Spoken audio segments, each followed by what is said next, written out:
Hello and welcome to episode 38 of the Maracle Sports and Gambling Podcast with your host Tracy and Joshua.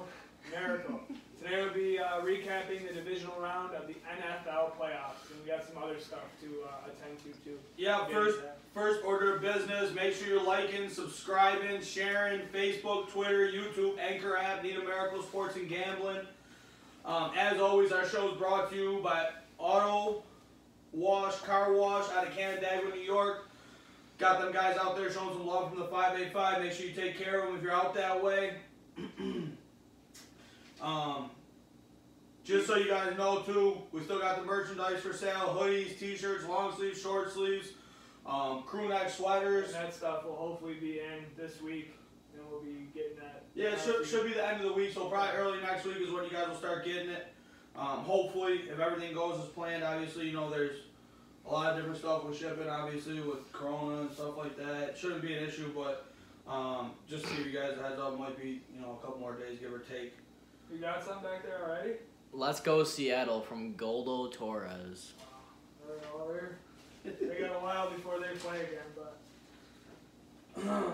Just a couple things I want to touch on with you, you know. Couple things here. One, the Mets GM. I just keep getting fucked today. I mean, 62 straight messages with no reply to a foreign reporter, and some of them had his Wong in them, explicit messages. So it must have not been too big, I guess, because he didn't get any replies. no, so it was like, oh, so big. I don't know what ethnicity she was or anything, but No replies. You got anything NHL, NBA wise you want to talk about? NHL, a huge thing. I was actually talking to a guy about this recently, and texted another guy about this recently who was asking for That's all you advice. Texas guys, isn't it? Yeah, no girls hit up my phone, that's for sure. But anyway, the NHL goalie situation. You have to stay on top of the goalie situation. Don't bet at 6:30 in the morning on these games. Don't bet at 8, 9, 10. Wait until the goalies get announced. Know who's playing, because a lot of backup goalies are playing in these back-to-backs.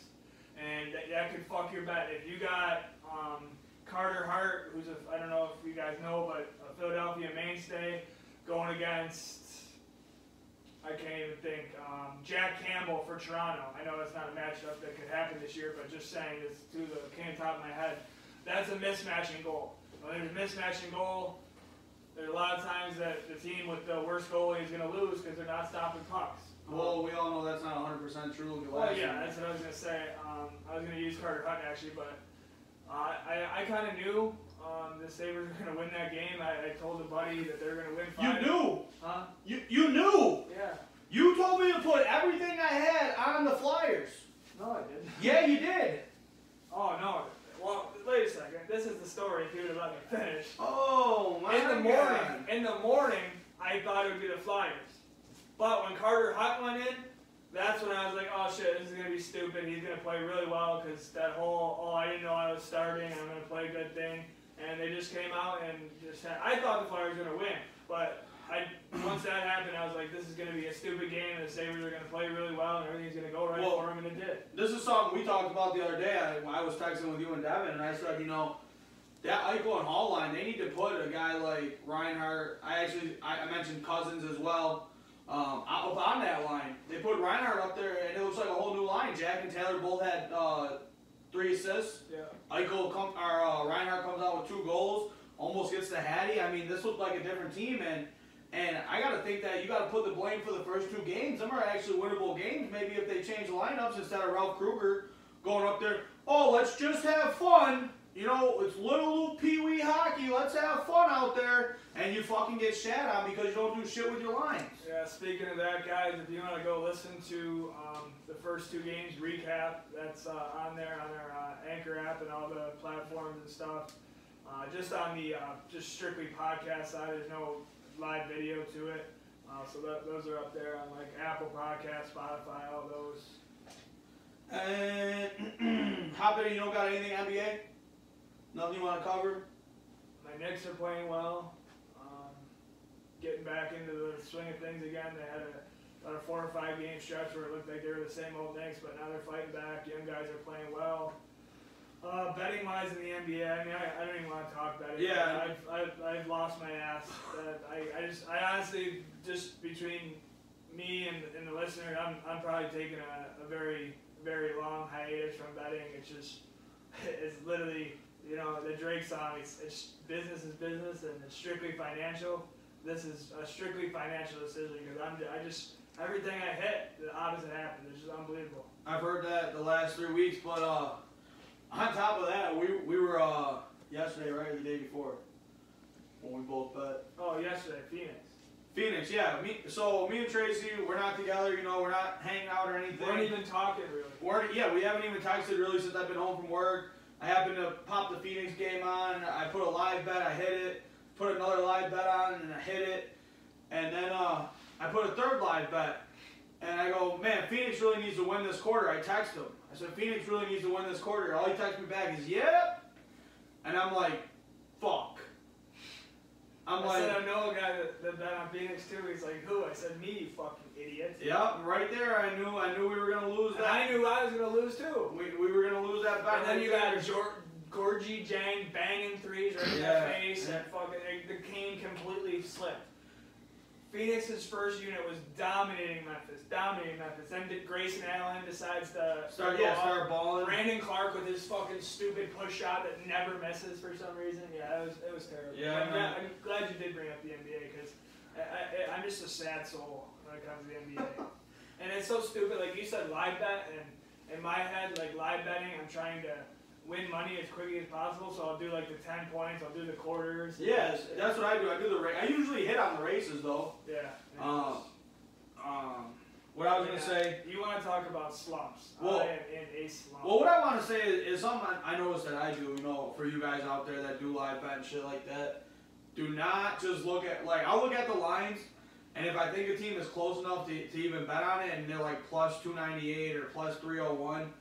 I always obviously want to take it. Don't fucking do that. Take the minus 396 and just put double the amount on it and you know, make yourself a few bucks. Yeah. Don't be like me and trying to go for broke all the time. One other thing about the NHL, which is very annoying because I am struggling in my personal bets, but you're struggling in your personal life too. But we don't have that much time. The picks I'm giving to people are hitting 16-7 so far in the NHL, and that's you know, it's pretty much straight up money line a lot of those picks.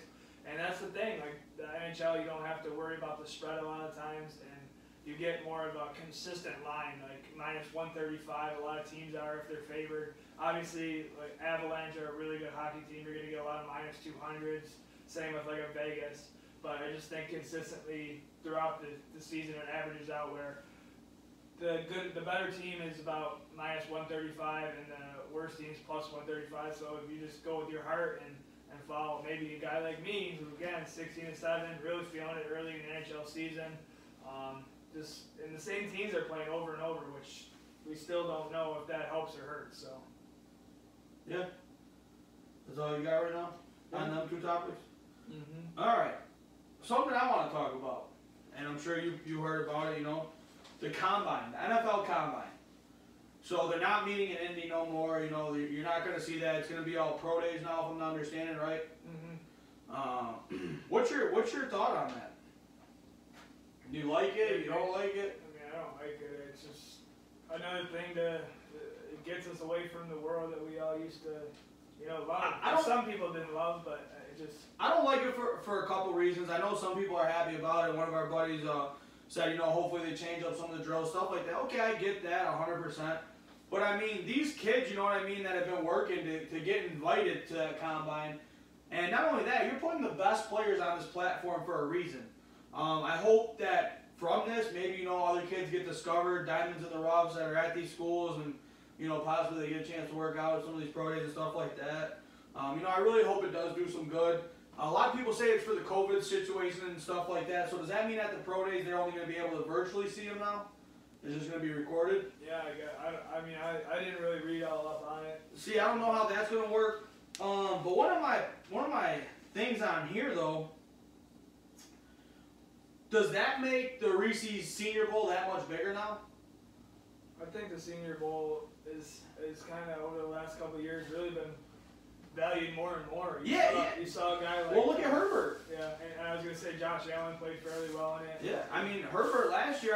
I told you guys after the Super Bowl, I thought he looked great. He had a lot of zip on his ball. He was very accurate. He was mobile, stuff like that. I'm just thinking, some of these guys, maybe these big names now without that, you know what I mean?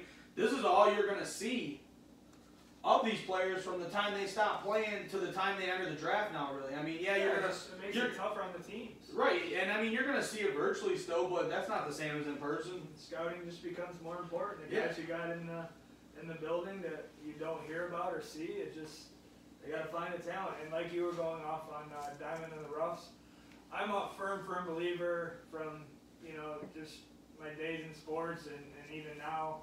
It's just, if you're good enough, they will find you. I truly do believe that.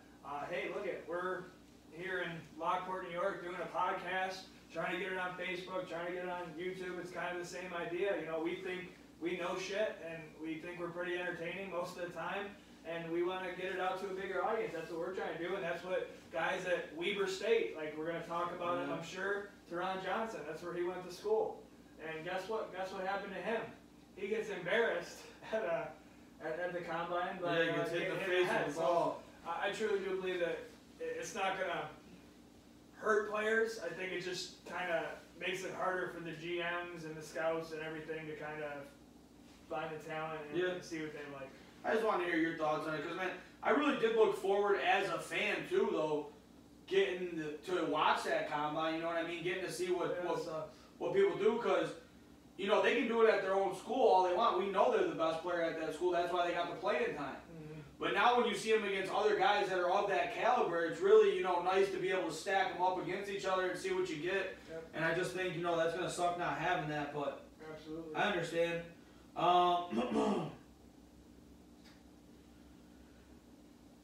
Not very happy today, Trace. Why? Washington, I mean, they make a decent hire, hiring Hurney as their GM from the Panthers, right? That's how you say it, Hurney. Yeah. I don't know. I mean, Panthers had one good year, 15-1. They make the Super Bowl. We've been talking about this. But, I mean, really, what has he done for that organization besides that? It's not like he brought in big names there. It's not like he really drafted that great either outside of Cam and Kuechly. So what has he really done that would, because people say, why aren't you happy about it? What has he really done to make me want to be happy about that? Oh, good, my team's going to go 8-8 or 6-10, and we're going to be just outside of the top 10 in the draft. I don't. And he doesn't sign big names and make teams better either. Yeah. I don't know. I think Carolina put all their. Oh, they drafted McCaffrey. I'm sorry, they drafted McCaffrey. But I mean, that was gift wrapped. They put all their eggs into the Cam Newton basket, and he kind of got hurt. So I think the production of that team falling off is just more based on his production he saw he did in New England. He just kind of fell apart. That's also what I'm saying. Though, as a GM, you should be looking to fill your roster. Mm-hmm. Don't get me wrong. If Josh Allen gets hurt, guess what? The Bills are going to take a huge slide. But I don't think Matt Barkley's that terrible to go in and be able to play some games for you. I'm not saying he's going to win. Yeah. But you might be competitive. You have a roster around them. I feel like them, they drafted McCaffrey, they get more, and then what have they done? You know what I mean? They've let their defense go to shit. It's a friendship hire. Ron Rivera knows him. He's comfortable with him. And Ron Rivera's a good coach, and he's won in this league too before. Well, Bill Belichick will tell you this league's about business. Yeah. So, I mean, we'll see. I mean, I don't think it's a terrible hire. I mean, when Barstool comes calling for me, I'm not going to feel bad saying fuck you and leaving you on this couch with him sitting next to you. Yeah, that'd be rough. Fortnite, hit me up. I don't want him anywhere near me. Look at him, dude. Looks like a fucking creature back there. Real quick, and then we gotta get into the pick, because this will be a 7-hour show if we don't. Talk about your 7-on-7 league. Oh, Jake with a 7-on-7 league? Yeah, so younger brother Jake, obviously you met him before. He's got a 7-on-7 league in where? Barker? Middle? Medina. Medina. What is it, Jake? Medina. Yep, and me and the older brother here are gonna team up and create a flag football team, play against a super team that they're gonna get carried by. Yep, and we're gonna absolutely dominate. Hey, a win's a win, right? Don't matter how it goes up on the board. No, I'm just kidding. It was his idea though, but I don't. I will go out there I would feel too bad to snap his. I would not. I would run him right over. You suck. Not even feel bad. All right, but Devin Abbott said Panthers were good in a tough division. Yeah, we're not saying that. We're just saying, you know what I mean. They really the record. You were saying I didn't. Yeah, I don't feel that the track record is great after that was all. I mean, I don't think he made any great moves, and I feel like this is an organization that needs a guy that's going to come in and make some big splash moves in a way to get them back on track. I don't see it, you know what I mean, coming together without that sort of. Well, let's get into these picks now. All right, one last thing I got before we get into the picks. Coaching jobs. We've seen all of them now locked up except 2. Texans. I don't know who would want that job. I'll take it if you guys are hiring. Call me up, Joshua or Maracle. Hit me on the line. I'll take that. And then we got Philly. Them are 2 jobs. How do either one of them jobs seem attractive to you when you have a disgruntled quarterback in Houston who's the best player on that team, probably top 10 player in the league? All right. And then Philly, I mean, why was Peterson let go? It had to be because they chose Wentz over him, right? Yeah. So you got to assume that the owner wants to see Wentz back in the saddle. So now you take that job, you're going in there with what you've seen from Carson Wentz this year, which was absolutely dog shit. And how do you make a change there? Yes.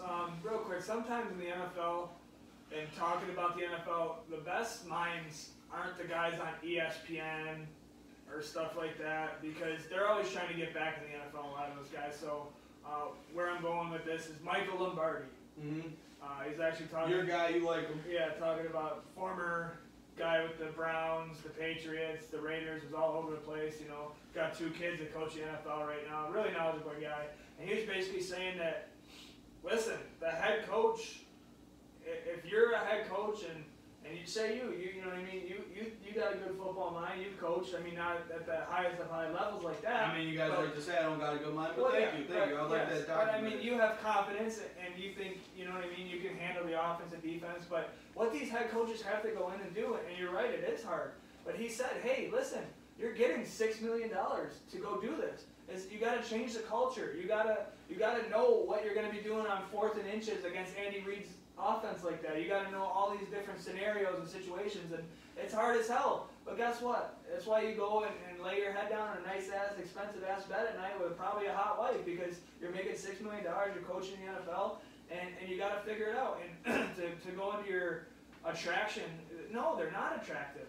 But you got Carson Wentz, who some guy off the street, or not off the street, obviously with another team, but from a different situation might think he's still got it. Well, I wouldn't hate Philly's situation. I mean, Philly has pieces that you can at least move, stuff you can do. They just got to get young. I think it's going to take a 2 to 3 year rebuild. I don't even. They could go out in this offseason and really just sign a big name offensive lineman. You got Hurts there, who didn't play bad if Wentz does fuck up again. And I think maybe they need to go get, possibly a safety, a big name safety if there was one out there, or another corner, maybe draft Young, something like that. But I mean, at least Philly has pieces that you can build on there. You got Miles Sanders, young guy, you know what I mean? They got Rieger, a young guy. At times he showed that he can make big explosive plays.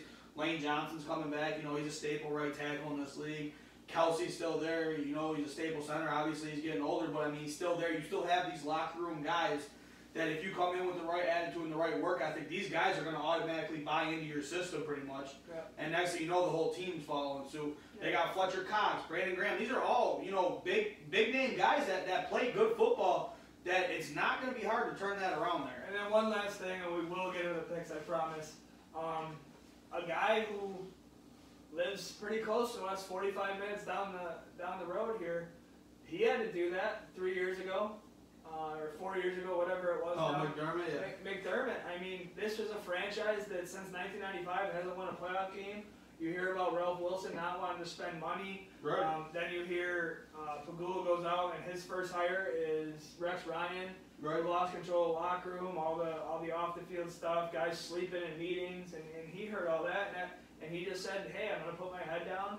And I got a vision, and I'm going to go do it. Well, you're on that. I think the Rex thing, too, plays a lot of part, as in possibly the atmosphere of what he brought and what he brought with him, the people he brought with him. Mm-hmm. I feel like there's a fine line between working with family and stuff like that, you know what I mean? And it's very easily crossed. And say me and you were running a team and we're joking around, guess what? That's the same vibe other people are going to get joking around, lackadaisical, stuff like that. I think Rex brought a lot of that on himself. The Texans, though. They're interviewing 2 guys I understand this week, are trying to. Leslie Frazier was one. He went down and interviewed Sunday. Which really surprises me. I don't know why they want Leslie Frazier over Brian Dable. It doesn't make sense. Yeah, I just think Dable might have turned it down, might have wanted to stay here. And that's the same thing with the Chargers. I think either it was one of 2 things or both. I think he honestly turned it down maybe to stay focused and stuff like that. Turn what down? Texans? The Chargers job. No, I found out. They did just get impatient and hire him overnight? Nope, I found out exactly what happened. Well, what happened? I'm going to explain it. All right. Their offensive coordinator is staying there. They do not want Justin Herbert to learn any kind of new offense. Okay. So they went strictly defense. And another thing, real quick on that, 2016. Guess where? I think his name is Zach Staley. I could be wrong. The guy they hired. Guess where he was coaching at? Where? John Carroll University. Oh, no shit. So it's not Zach. I don't know. It's not Zach, is it? John or Joe, I think. Yeah, I can't think. Off the top of my head, I'm not 100% sure. But yeah, I mean, these jobs are not attractive. I mean, the Houston one's worse because I think they got a really I feel like if they can get Bieniemy in there though, it might really help with Watson and smooth stuff over. But that was just a couple things I wanted to touch base on before we got into the picks here. Before I go into these picks, I know where he's going with that side. I'm gonna gracefully not bow down, but I'm gonna Take your time. crown him the champion. I had a 10-game lead on him. I fucked it up, and for that I'm very sad. And I will be back next year. For this year, he did win the $200, and he can keep his WWE belt. The very nice, completely real, actually made of gold WWE belt. Obviously, not $25 from Walmart. Yeah, but so go over the records real quick, and then we'll get into the picks. Right now, you are 126, 131, and 9, which obviously against the spread, you know that's pretty good. I'm 117, 140, and 9. So obviously, I sort of shit the bed the second half of the year. So what am I up right now? Just like you're up 9 games still. Okay. I know it would be a deck. I really didn't know. Oh. All right, let's hop into this first game here. Saturday at 4:30. Rams at Green Bay. Green Bay was minus 6.5. I took the Rams. Tracy took Green Bay. I took the Rams based on the fact I thought Donald was playing. I thought we would see a heavy dose of the run game and some very good defensive play and Donald being disruptive. Obviously, he didn't play. I don't think he played all the second half. I mean, he started, but he was limited. He only played like third down. I mean, I'm not going to sit here and tell you he played because I really don't feel he did. A guy in the NHL had his injury, Sean Couturier, and he's out 2 weeks. Yeah, he's out 2 weeks. So, like I said, Green Bay wins this game 32-18. For me, Goff, I don't think looked good. I think they were hitting some deep passes and went away from it. I don't know why they went away from it. The running game, though, as I said, looked good. Held them. I mean, this score, they weren't really in this game, but there was a point, I want to say, late in the third or early fourth where they were in striking distance. What you're trying to say is that Green Bay basically had a comfortable lead. It was a close game, but you never felt like the Rams were going to take it over, right? No, I'm saying there was a point in the late third, early fourth where I felt like the Rams were within striking distance to make a move to tie the. I don't know if it was tie the game or make it like a 3 or 4 point game though. They were in position to do that, and then we just saw Green Bay really take over. The running game started showing up, and it was right. I think it was right after the AJ Dillon. Didn't AJ Dillon lose the ball on a fumble and he turned it over? I think it was right around there when I thought they were going to come close, but they just didn't make it happen. Jamal Williams looked great running the ball down the stretch. Their power guy, Aaron Jones, obviously had a touchdown. What really surprised me was Adams scoring. Don't know what happened, but Ramsey looked really pissed. Like there was some confusion on the coverage. I think he just threw a temper tantrum because if you watch that over again, it looks like he's not even paying attention to Adams once they go in motion. He's looking, at the snap of the ball. Next thing you know, he looks forward again. Adams is already going across the field. I think, at the last second he tried to switch off, and he just couldn't get it done. Yeah, cool story before this game and pregame. Devontae Adams went up to Jalen Ramsey and said, "Yo, I'm not these other dudes you cover." And and then he went out and improved it. Ended up, not a huge day, but 9 for 66. The guy that, I kind of spotlighted and circled for this in his performance is Lazard. 4 for 96 and a touchdown. He dropped that big touchdown too. Yeah, he did. But he still, he still played solid. And I said that either Lazard or Tanyan was going to have to step up because Adams was going to get, covered pretty well, which he didn't even end up really doing. He didn't play bad. He had 9 for 66, like I said. But Aaron Jones, a big day, 14 for 99, a touchdown. Rodgers, 23 for 36, 296, 2 touchdowns. And, for me, this game was simple because the way Goff is banged up, it just wasn't going to happen for him this year. He tried valiantly, played decent. What did he have? Not having Cup either. 21 to 27, 274, and a touchdown. I don't think that the Rams and the way Sean McVay wants to run that offense is to really rely on the run game, even though it did do well, 18 for 90, and a touchdown for Akers. I just don't think that's their style. And I just felt comfortable with the Packers all along because you kind of needed a Rams turnover game. You needed a lot of turnovers, and Aaron Rodgers is probably the worst guy to play if you need turnovers. Yeah.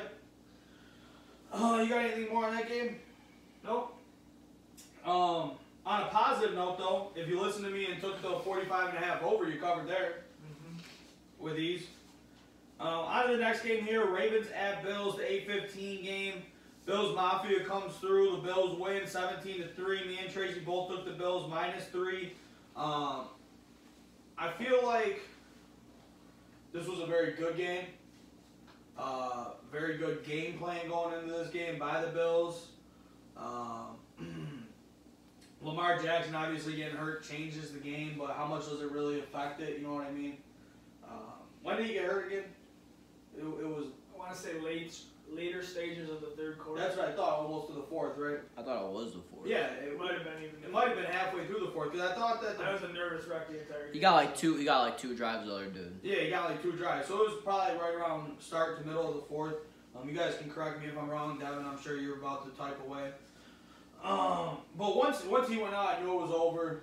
Yeah, especially I was like, oh shit, like Trace McSorley's gonna come in, RG3's gonna come in. No, Yeah. Nick Huntley. Yeah, Nick Huntley. That dude looks like Lamar. And then you see Teron, the Taint Johnson, take it to the house. Taint is, what is it? Touchdown and interception. Touchdown after interception. Yeah, that's what Taint stands for. So he's now known as Teron the Taint Johnson. Yep, Teron the Taint Johnson. He was robbed. I feel like that should have been a 102, 103-yard return. They only give him 101 and ties the record. But, I mean, this Bills team's really playing good right now. They're starting to get turnovers. You're starting to see this defense really step up. Sean McDermott and Leslie Frazier, their game plans are just off the charts for what they've been doing. I mean, all year. I mean, even when they played Kansas City, they still took Mahomes, not away, but, I mean, you limited him really to what he did. You gave up the run, but I feel like all year these two have been working really well together and coming up with a game plan. We're starting to see everyone on that team healthy now, really playing well. And Josh Allen, he didn't overdo it. I feel like a lot of people want to get mad at him about his deep ball and a couple misses. That win was serious. People can say what they want. That win was serious. Yeah, my thoughts on the game, I was nervous. I had a bunch of, at one point, I think it was in the third quarter, early in the third quarter, I had one of my buddies that was watching the game with me in an all-out fight with another guy on the phone. I don't know exactly who he was talking to. No, it was a different kid. He was screaming about Mike Vick and Lamar Jackson. And they were arguing about that. I was trying to pay attention to that, trying to watch the game. But anyway, overall thoughts, got a little lucky with the missed kicks, but that's going to happen in bad weather games. Tyler Bass was basically better than Justin Tucker. I mean, that's the way you can look at that. My thing is, too, like, these missed kicks, all right, the wind was absolutely absurd. You knew that. People knew that. You could see it. You saw the flags. You know what I mean? You knew it was going to affect these kicks. So at the end of the day, you can't really blame the weather. Your team has to go out there and not put yourself in that situation. Yeah. I was really upset when they actually, speaking of the weather and all that, when the Bills, I think it was like 4th and 5, maybe even less. I wish they would have gone for it there instead of Bass missing that other field goal that he missed. But it was a close game, hard fought game. There wasn't much space out there. And he was kind of talking about Bills fans. He was kind of centering that at me. I wasn't happy with Josh's performance, and I think he Well, yeah, I think we all know you Bills fans weren't happy. We all heard about the drive-in. You guys left it a disaster. Oh, yeah, here we go. But obviously, we won't comment on that. But I think it's time to start judging this kid a little harsher. And not to say that, you know what I mean, that we need to be assholes towards him if he throws for 350 and we need to point out every glaring mistake that he makes. But when you're playing in an NFL playoff game, I'm sorry, when Stephon Diggs has 5 steps on a guy and is screaming down the field wide open with his hands in the air, I need my quarterback to make that throw. He didn't. He looked a little shaky early, missed some throws, and he honestly had an off game. I mean, and it's it nice was though, the weather. Because I mean, It was going in the same direction that the kicks were missed and everything else. I mean, okay, we can talk about the weather, but I would like my quarterback to make throws. He made other throws. So anyway, another thing is, guess what, Bills fans? We haven't fucking played our best game yet. And we beat 2 really good teams, and we beat an MVP, and now we got to go beat another one. But this game just flipped on its head with the Toronto Johnson interception, kind of just like the Steelers game. It was just like a brand new Bills team. You get that touchdown after the interception. No, the touchdown before, and then that's when they started like, okay, we got a chance here, we're up. And then that fucking interception with Martha, you just can't make that throw. I'm sorry. Right. There's even talk in Baltimore right now that they don't know what to do. Greg Roman's got to go, maybe get a new coordinator in there or trade him.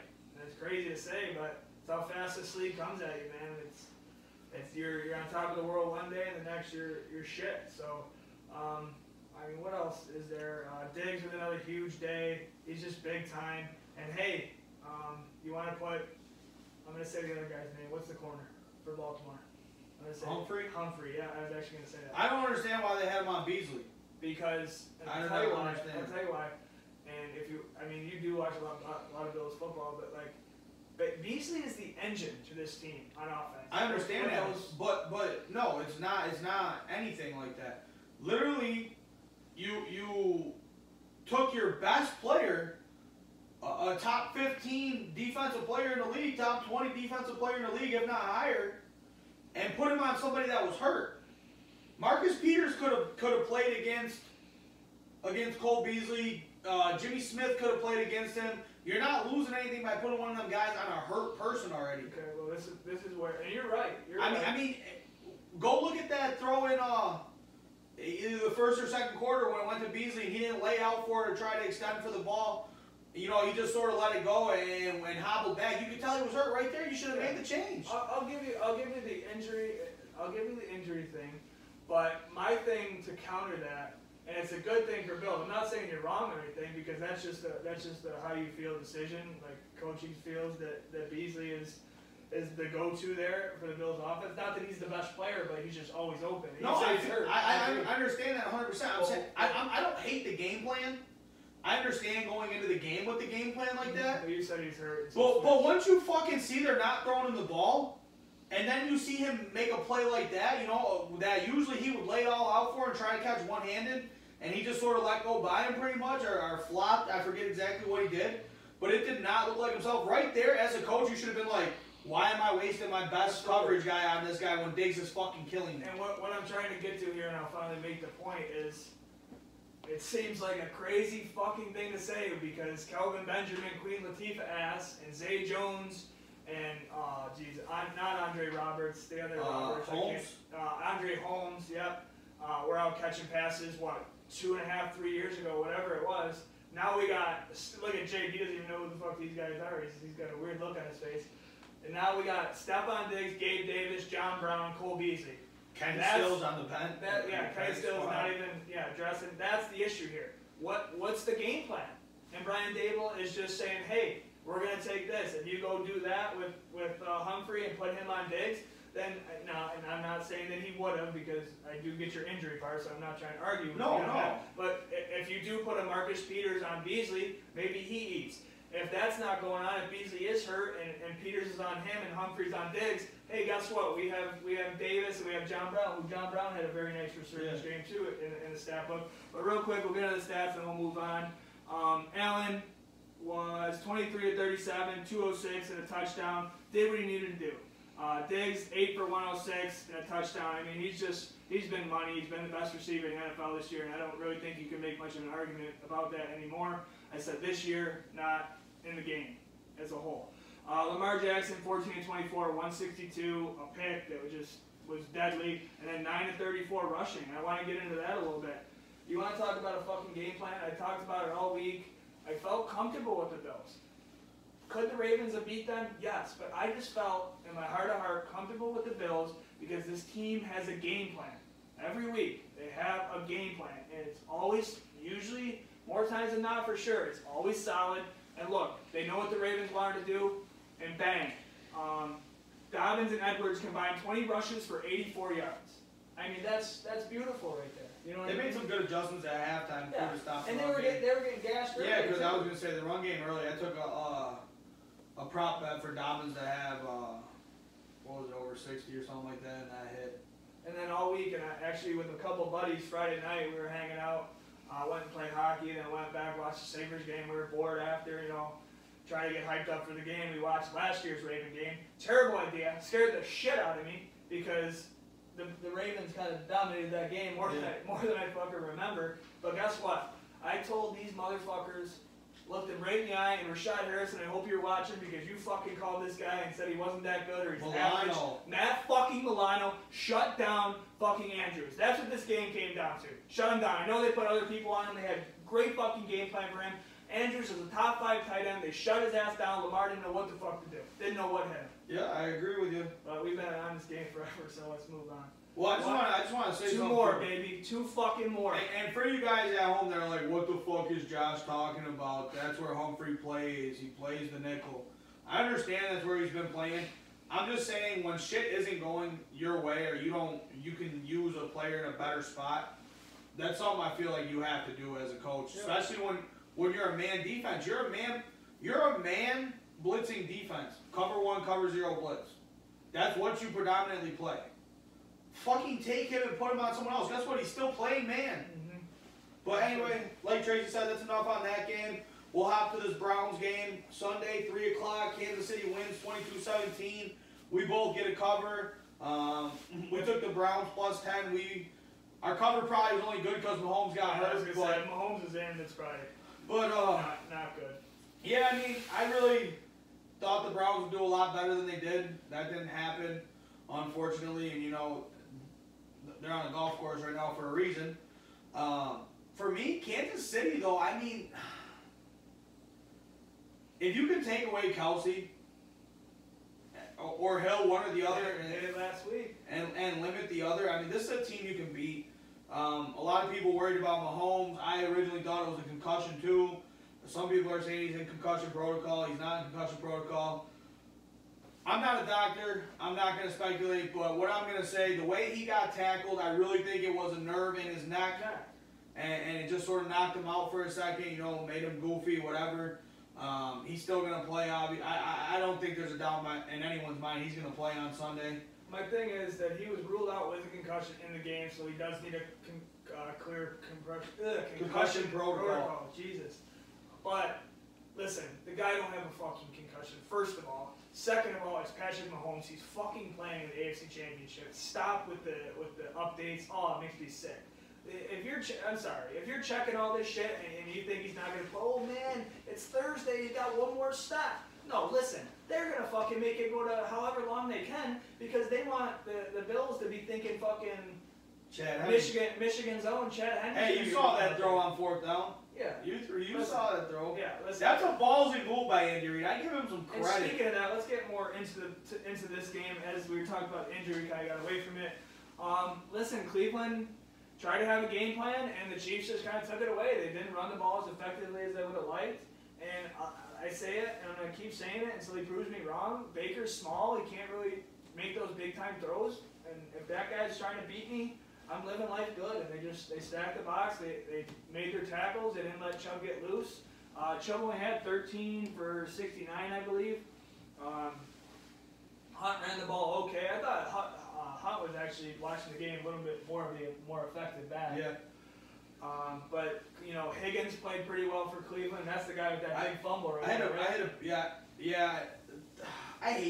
I I don't hate that rule because I fully understand that rule. You don't want people to get down there and just be chucking the ball. A kid at work today said that he hates that rule too, but there's like no way you can change it, kind of. The only thing you could do is have the team retain have the team retain possession, not even moving back, but retain possession from where they were when the ball went out of bounds.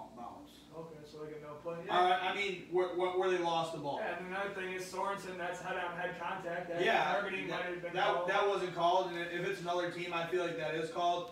The angle was sort of bad. I'll give the refs that, whatever. I really do not like this rule at all. Like I said, I think I definitely understand why it's in play, but for me, I think there is a better way we go around it. I wouldn't even mind, you know what I mean? Oh, the ball goes out the end zone. You know, you were diving in, you get the ball knocked out. Taking it back from the 10, you know what I mean, or something like that. Mahomes left earlier in the game too. Did you think he looked all that great?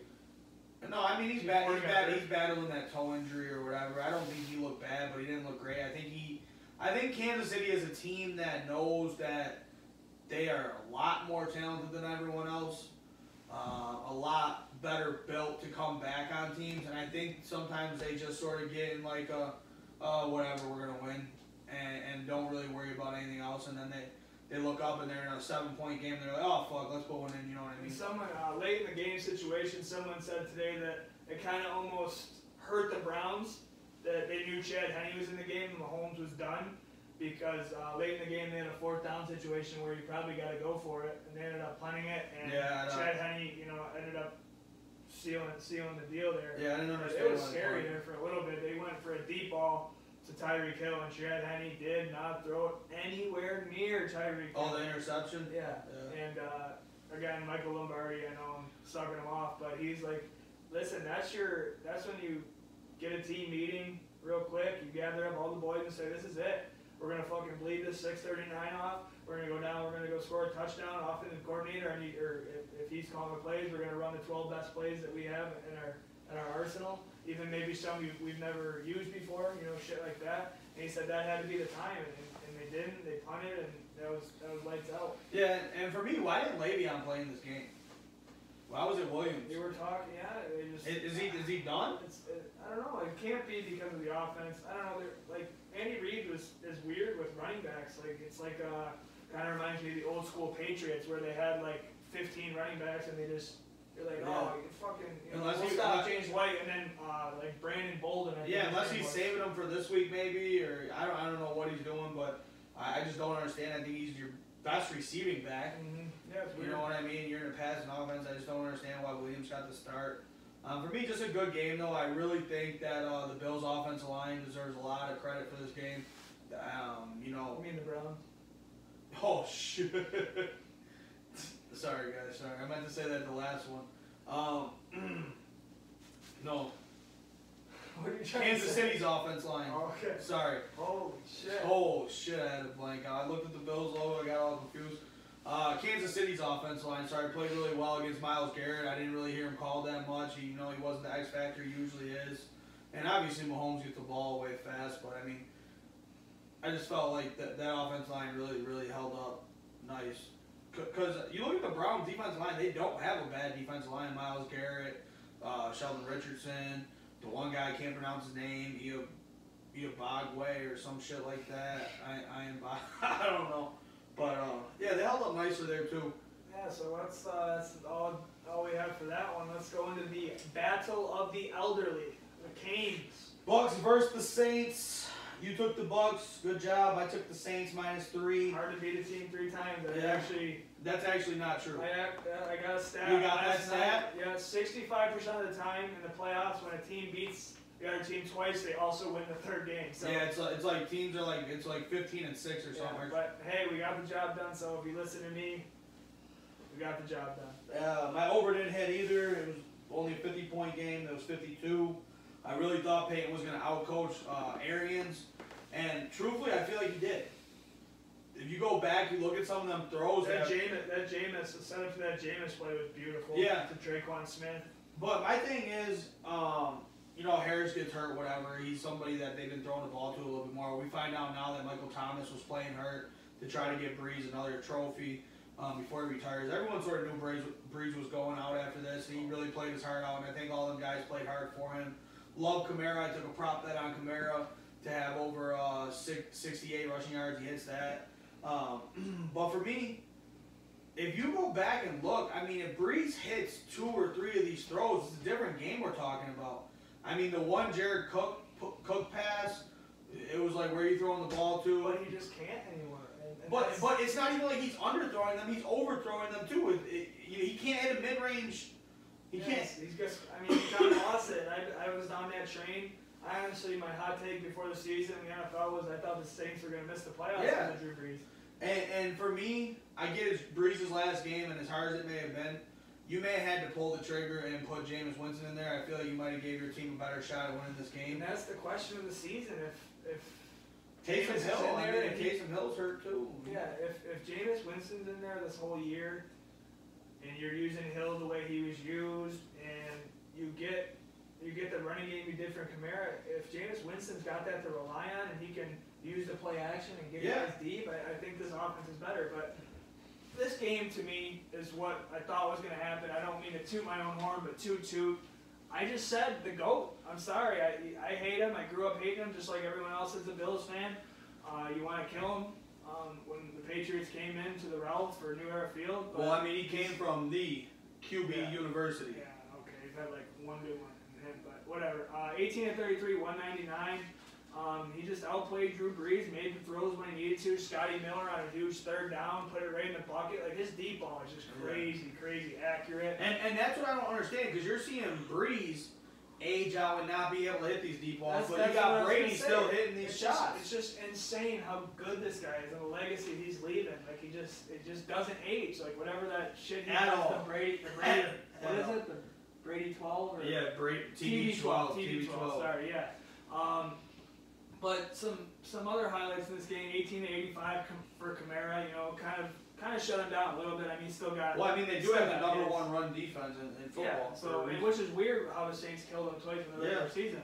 Well, because they ran screens on him, they let him come over aggressive and just hit screens on him. But Devin White was all over the field. The Winston play that the Bucs just weren't ready for. I mean, this was back and forth, and it really looked like the Saints were going to pull off. But Drew Brees just kind of killed them with picks. One touchdown and 3 picks for Drew Brees. That's what I was gonna say. His picks too, like the guy was open and he just couldn't get the ball there. Yeah, 19 to 34, 134.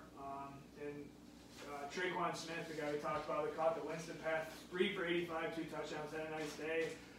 Fournette ran the ball okay, 17 for 63, kind of did what he needed to do. But this is just about Brady, like I said, just making accurate throws, putting the ball in spots, and they move on. And now it's a legacy game for both Rodgers and Brady. Man, that's so exciting, these games. You got two veterans, then you got two guys on the rise. Two of the young kids coming up, and just what this, like, it kind of gives me chills almost a little bit, talking about what this game kind of means for the future of the NFL, these 2 games. You know what I mean? Just in the future, and Hall of Fame talk, and the GOAT talk, and who is, MVP, because I actually heard Colin Cowherd, and I know today he had a fucking crazy take that they should suspend the game until Mahomes is clear from a concussion, which is nuts, but he was kind of talking about like Mahomes versus Allen, and I know I'm a Bills fan and blah blah blah, and you're a homer, whatever, but he made sense, man. Like Allen is, all his numbers at the combine were better, all that shit, and just say he's more of an athlete and he's more durable than Mahomes. A lot of people, that's what he was. You're not baiting me into this conversation, because Patrick Mahomes can do anything you want to do on a football field. I know. I'm just saying, what he was saying was just durability-wise and just the future of their teams and everything. And he was just kind of getting into it. And it just made sense. And Mahomes is fucking better than Allen right now. There's no talk from me. Just when I got my Bills coat on today, don't try to bait me into putting my own foot in my mouth. No, I'm not saying that. I'm saying it's starting to be a conversation. If Josh goes out there Sunday night in his barn in front of the whole world, and the fucking Bills go to the Super Bowl, hey, it's more to add to the conversation there. But yeah, let's wrap this show up. One thing I want to do real quick. Do you got anything? No. Forget what I was going to say. So I didn't really have anything. I think just the Bucs came in with a very good game plan. Breeze was weak, and that's really the reason they won that game. That's all I really got. I think you covered everything. I'm just trying to play in my head exactly everything you just said. But yeah, I mean, I think we really covered everything, especially on this show. Oh, did you hear? Justin Fields under the draft? Yeah. 5th best quarterback in the draft this year.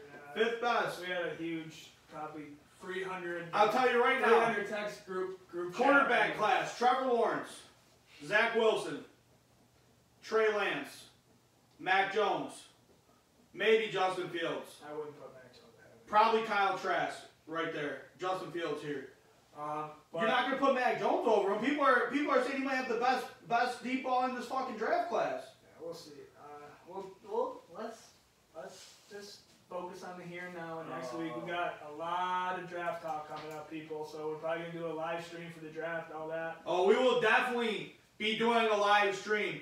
Pasty ass Connor Abbott sitting right here to see Justin Fields get skipped over and not taking that One thing I want to start doing at the beginning of episodes, and this is again our transition away from football. There's going to be kind of shorter episodes, so we're going to kind of fill time, but we're still going to talk about stuff you love, gambling and sports, and we're going to, more like today was formatted, bringing up topics and kind of talking about it, more like a rundown type of show instead of just, strictly formatted around games and 17 fucking games that we have to cover every week. So we kind of got to fill up that time. One thing that I thought of is this was episode 38. So, from your childhood, from now, when you hear the number 38, what player do you think of? Just in any sport. I know it's tough. I pre-planned it. I didn't tell him, but 38. Yeah. Oh, who was it? Oh, he played for my fucking team too. I'll let you think. Mine's Nathan Pache. Sabres defenseman from like the 05, 06 team, 06, 07, when they were really good. He was like a 7th defenseman. Actually, still just retired this year, played in Rochester in the AHL a lot. That's just the first, like I said, we're doing the first thing that comes to mind, and that's my guy for the episode. Who comes to mind for you, Jake? You can't even count to 38. Wasn't Coletta or Ronaldo 38? I think they both were 36, actually. Didn't... This isn't Stump the Schwab. Come on, there's a million 38s. Oh, what's that cornerback for the Bills? That had a... I remember. Oh, so he's just in the back. I think Corey McIntyre, a fullback for the Bills, wore 38. Dude, I can't name a 38 off the top. All right, well, that was a huge fail. I probably should have let them know beforehand that I was doing that. But yeah, I think we're gonna start doing that. So you can think about 39 for next week. I already got someone in my head. 38. Still don't know who wore 38. Maybe Tommy DeCarlo if I go back to high school days, or James Renford or Josh Frazier, one of them three, I think. Maybe a Davis brother. I think Frank Summers wore it too. He would be up there. I can't even think of a fullback right now. Frank Summers, yeah, he might have wore 38. I was thinking of Ham or someone like that from Minnesota, and I can't fucking put it. Yeah, there's a lot of corners too. Connor Hasley said Hasley won. Hasley won. Like W-O-N? No, like one. Like the number one. Oh, I don't know. I don't get it either. But yeah, that pretty much wraps it up. It's fucking playing Stump the Schwab with number 38. I guess I thought we had a little more sports knowledge in the room. What do you got, Jay? Darnell Savage, doesn't he wear 38? Yeah, I think he does. There you go. Good job, Jacob. So you still got nothing? Come on, you gotta give us one that wears 38. We're pausing the show until he does this. Why? Everyone's staring. I literally can't think of anyone. I mean, oh, the bus was 36. Yeah, you keep thinking 36. You gotta finish off the circle of the 6. Yeah. Fitzpatrick's 39, isn't he, Minka? All right, we'll end it because I don't think there's a conclusion. I can't think of anyone that wears. This is. Do you know anyone else? I mean, I gave you Frank Summers. I think Corey McIntyre did it. Like, you'd have to think of I think fullbacks some old safeties is what I'm picturing up. Like, I just can't. I don't know their numbers exactly off the top of my head. It was kind of a really random number to go with too. There was a famous Redskin, I think, but I'm not gonna put it out there because I think it's wrong. And then I'll never live that down. So. Yeah, we'll focus on next week, but it's been a long show. We appreciate it. It's been your favorite podcaster's favorite podcast. Have a good night. See ya.